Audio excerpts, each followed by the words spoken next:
Dr. Zelenko became a household name when he developed his world-famous Zelenko protocol. To make sure that everybody had access to his immune-boosting formula, he created Z-Stack, my family's immune-boosting supplement of choice. Along with Z-Detox, Z-Flu, and Z-Shield, Z-Stack has helped countless families stay healthy and protected.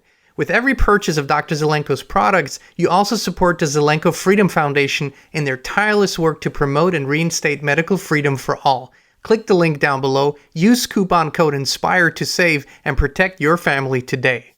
Hey, Inspired Tribe, my fellow freedom lovers, John Nolan here. Thank you so much for tuning in. Thank you for liking, sharing, commenting, subscribing, and hitting the notifications button so you'll get notified about new videos every day. Thank you also for joining us on our new channel, The Inspired Newsroom, here on YouTube.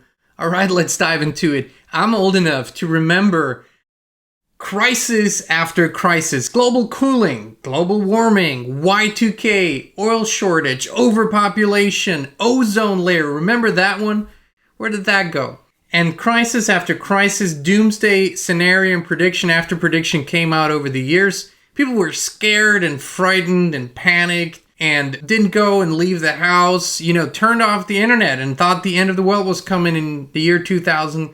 But the truth is that so often these scenarios are just scare tactics, are just things to keep the population's attention on something that perhaps isn't really the scary thing to look at, or perhaps isn't even the problem.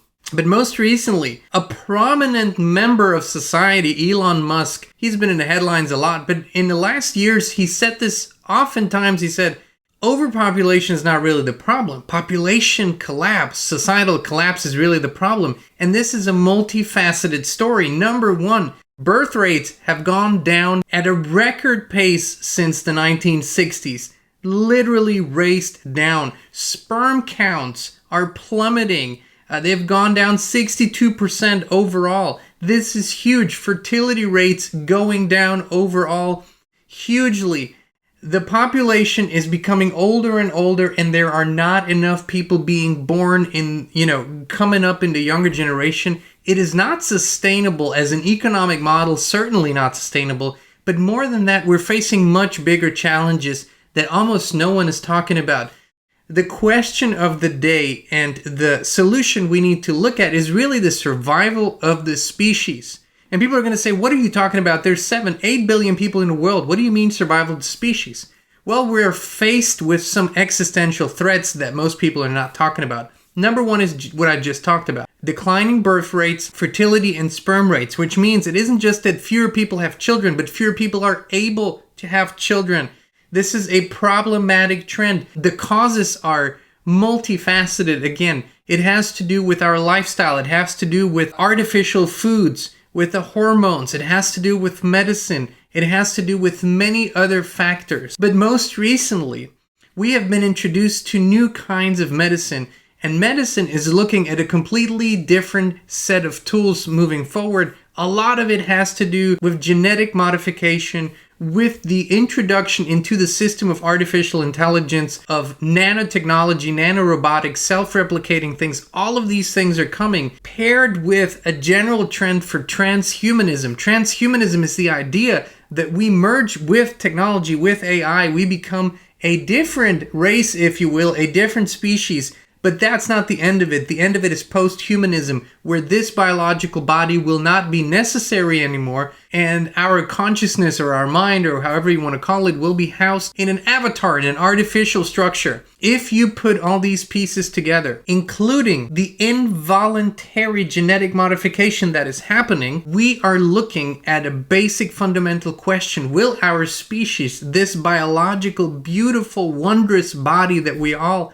have, we aren't that body, we have it, will it be able to survive? The truth is, it's not up to our governments. They're going full on AI. It's not up to big tech. They're going full on AI and transhumanism. It's not up to medicine. They're going transhumanism too. It's up to us, we the people. We need to really come up with a strategy to help the species survive. I'm not talking about various races. All races likewise are affected by this horrific anti-human trend. So we're going to have to ask ourselves the question, how do we keep the species alive moving forward? Will we have to separate certain groups of people based on having been infused with technology and not having been infused with technology? Will we have to actually look to the indigenous people and their lifestyle, where the survival and the health of the tribe was at the forefront of their planning and of their minds, where everything was aimed at keeping the population going in a healthy and holistic way? I believe these are the questions nobody's talking about, but I believe this is the existential question of our time. If we don't do that, chances are that in a few short decades, you will have a minority on this earth, and the minority will be the pure human being, the pure biological human being, not injected, infested with artificial technology, nanotechnology, and all the other stuff they come up with, right? With brain chips and all those things. I believe that the majority of people today actually don't want that, but they have no idea that it's happening and at what pace it's happening. So the call to action here is really for yourself, for your family, your community, to make sure that you know what decisions you will make moving forward. Are you having these conversations with your loved ones? Are you looking at what people put into their bodies and what it does to their biology? Are you actually paying attention to the extreme attempts at secretly changing human biology or infusing it with AI, with this transhumanist agenda? This is the question of the day, the survival of the species. I'd love for you to let us know in the comments what you think about that, what your perspective is on this, and do we actually have to begin forming strategies moving forward? Do we have to isolate certain groups, maybe put it on an island, make sure they stay pure human beings? Do we have to come up with a grand plan to keep the species going? If we leave it up to the big tech and the big gov and the big agri and the big pharma, chances are pure human beings will go extinct. This is their agenda. This is not a weird conspiracy theory. Go listen to the highest people at Google. Go listen to the highest people at the World Economic Forum, at the UN. Listen to what their plans are. Listen to Ray Kurzweil. Listen to the idea of singularity. Listen to their vision. Their vision is not for humanity. That's a vision for AI, and humanity is in the way. These are the questions we need to ask ourselves, and we need to come up with answers together. So let us know in the comments what you think. Is this the biggest challenge that we're facing, and can we come up with wonderful solutions moving forward? All right, thank you so much for tuning in. We love you. We appreciate you, and we'll be back with you again very, very soon.